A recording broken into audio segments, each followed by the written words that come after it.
venues grew out of I guess kind of a dark chapter where Philip was put on hiatus by the elders at Fellowship Bible Church. Well, in our in-between time, Denise's and my in-between time, we weren't sure what we were going to do. We were, without a church, and two couples came to our house and encouraged us that there were hundreds of people that would like to have a church. And I think it had been maybe a year when the word started to circulate, what are we going to do without our annual Christmas service? We had actually been at a restaurant and talking about all this with Courtney Hyatt and Jason, her husband. And finally, Courtney says, well, we've got to have a Christmas party for Jesus. We were open to that, so we had a service on the eve of Christmas Eve at Rick's Automotive, and 700 people showed up, and out of that, the venues grew. I guess my involvement started before the venues.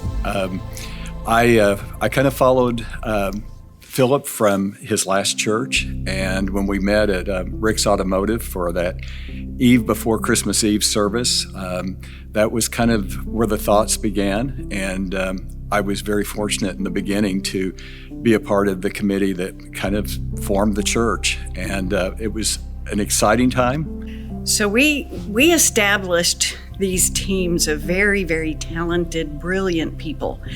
And they represented everything from tech and music and administration and building and social response and children and youth and everything in between. And we would have these meetings in Rick's Automotive in their conference room, and we would talk through challenges and opportunities and how to think differently. The excitement and the love and the just the whole feeling of wanting something this special prevailed, but it was scary and it was a little challenging. There were different opinions, and it was fun to see so many different people from so many different walks of life come together and come up with a purpose.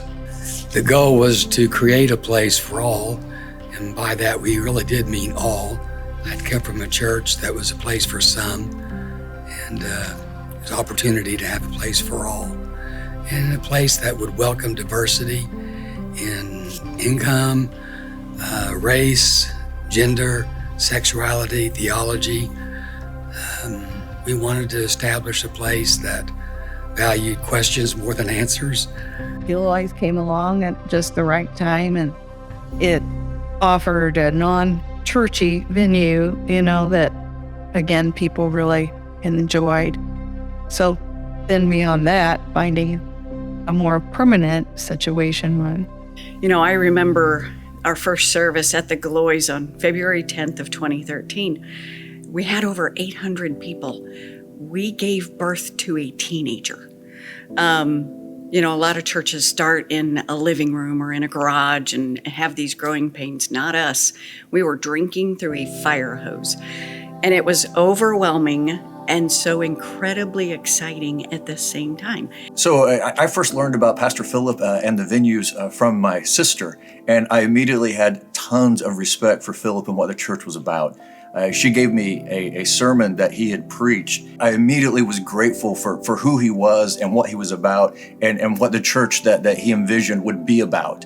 He talked about the importance, of love and care, community, belonging, and it's something that you could sense was not just in the words that he spoke, but you could just feel it. It was just a part of who he was in his heart. And it was a sermon that ruffled a lot of feathers in the Springfield area. He's talking about being inclusive and caring and accepting of our LGBTQ siblings. And, it's one of those things you can get in a lot of hot water here in Springfield for talking about, especially if you're a pastor of a church, but he had the courage to do so. I think our first year was a little challenging, even though we had the cool space at the Galois. It was also challenging to have space for kiddos, and we were, renting all of this space, so it wasn't really ours. So we were kind of bringing the show on the road every single week and making busy bags for the kids. But it was a really exciting time. We created, before we even had a name of the venues, we created this entity called Out of the Box Ministries. And that name was essentially how we approached everything. It was outside the box. And I remember one specific conversation where these talented people were sitting around this table and they were talking about the fact that church buildings across this nation sit empty 97% of the time throughout the week. And how tragic that was. And I had never even considered that. I was still new to churching. And, those conversations, that thinking outside the box is what set this foundation for this church. We actually took on more of a business approach where we had an advisor come in that really helped us with establishing our name, and then establishing what we stood for, who we were trying to reach, and everything. And so by us taking that business approach, it really gave us a lot more strength. I ended up being in charge of the fundraising to see if we could buy this building. And Philip and I split up a list of people who had been attending and who had expressed interest and had come to the Christmas service and had come to the Gilloys. And, I found that people were receptive to contributing to making the purchase of this building possible. So then I went to Philip and said, how are you doing with your list? And he said, I haven't called a single person, which let me believe that he knew that he wasn't the lodestar that was going to make this happen. It was going to be the people. And he handed me his list and said, you call them too.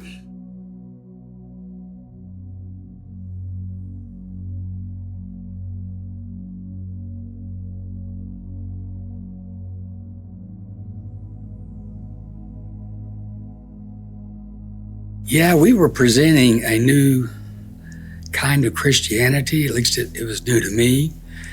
And the challenge was there were a lot of people that came to the venues in the early days, weeks, months, even years, who were very curious, who had an appreciation for particular personality and had an appreciation for our contemporary style.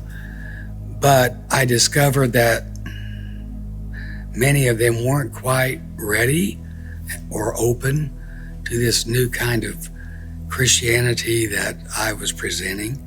And it was a challenge to present my thoughts and this journey in a way that was an invitation to them.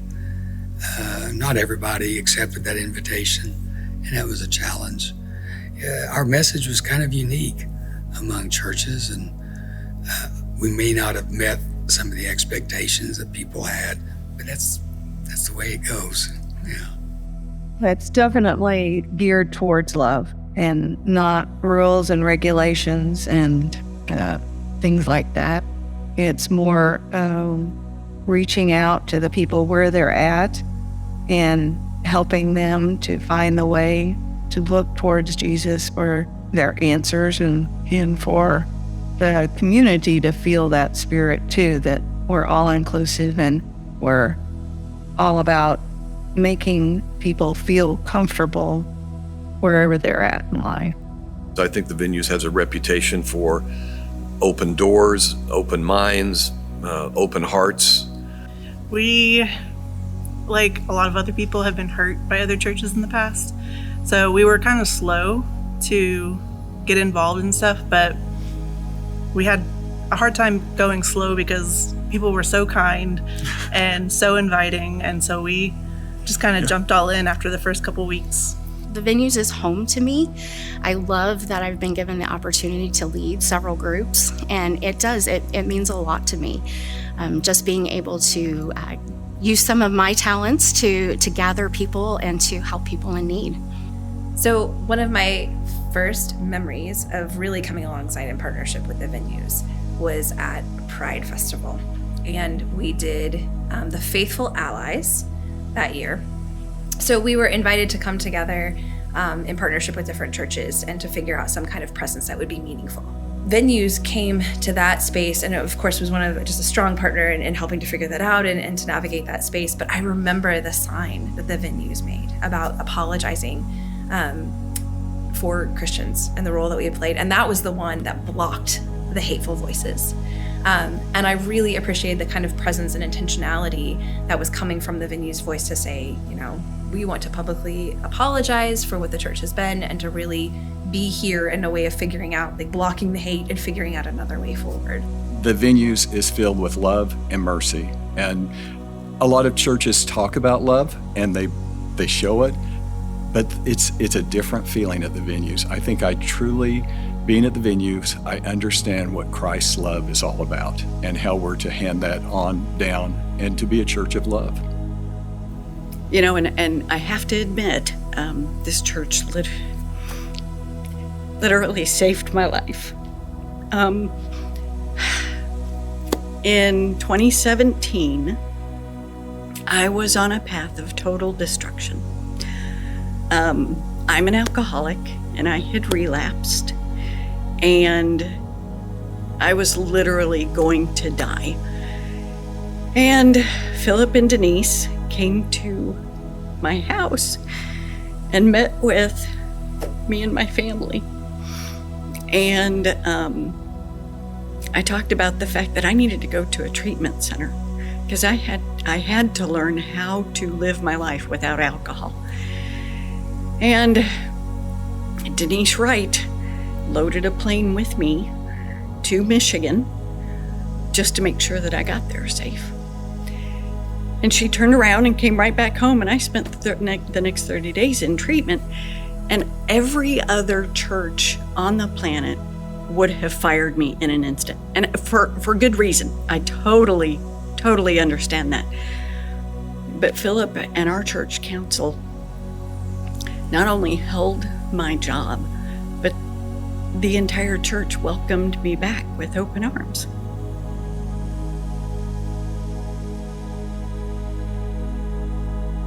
Where we've been before, there's a lot of talk about loving everyone and being there for the least of these and being at the Venues and seeing things that are being done, for the unhoused community and, for anyone that's out on the margins, and just the acceptance and love, but also the affirmation and support, whether that be through a place to stay at night when it's too cold, or just a place to come when everyone else is doubting you, and you can say, these people believe in me, these people know me, and you really feel that the longer you're here. So it has impacted me in that I'm not really afraid anymore of thinking thoughts that are outside what some would say would be orthodox. It has allowed me space, the Venues has, to explore my own spirituality and to lead others in a non-threatening, affirming way to explore that spirituality. A lot of what we do is as pastors and also just as communities of faith is to help people find the fit that's best for them in this community. Sometimes people don't know where they belong and they have a hard time feeling like they can belong. And so to try to be a resource, and we try to be a resource in a lot of different ways. And sometimes that includes the basic things like letting people know about the Venues, and say, hey, this is a church you might want to check out, and they've mentioned that about Brentwood, when we meet people that we think, this might be a really good fit for you. We really want to celebrate and build up the work that we're doing together. I think a few other things that differentiate the Venues from other churches is that we've taken fear and guilt out of our toolbox. We just don't use those anymore.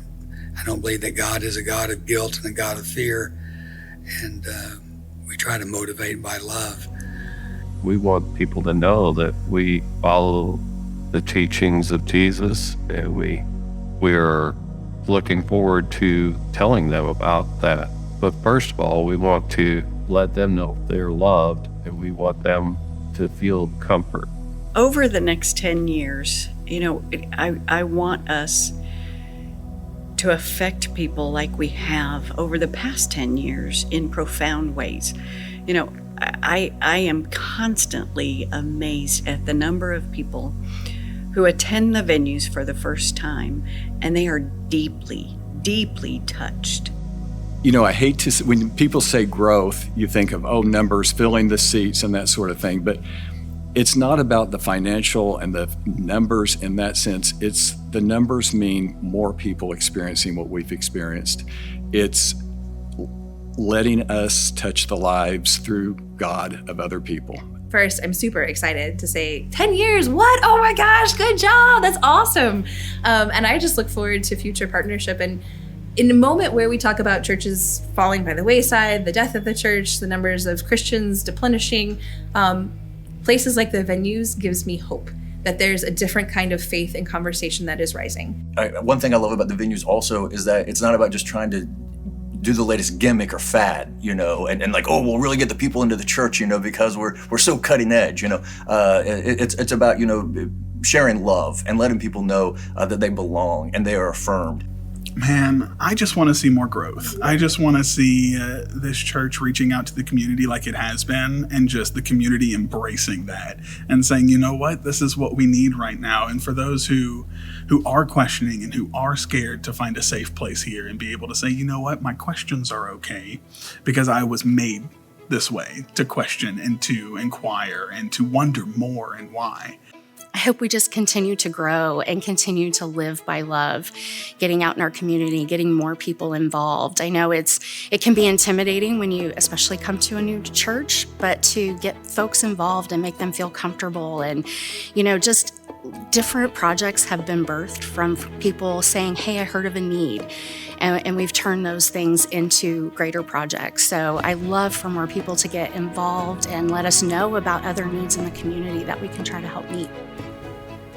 I really would like to see in the next 10 years the auditorium where we're sitting right now filled to the ceiling with people, and having to have 3 or 4 services a Sunday, only because that represents an openness to what we are doing and where we're going.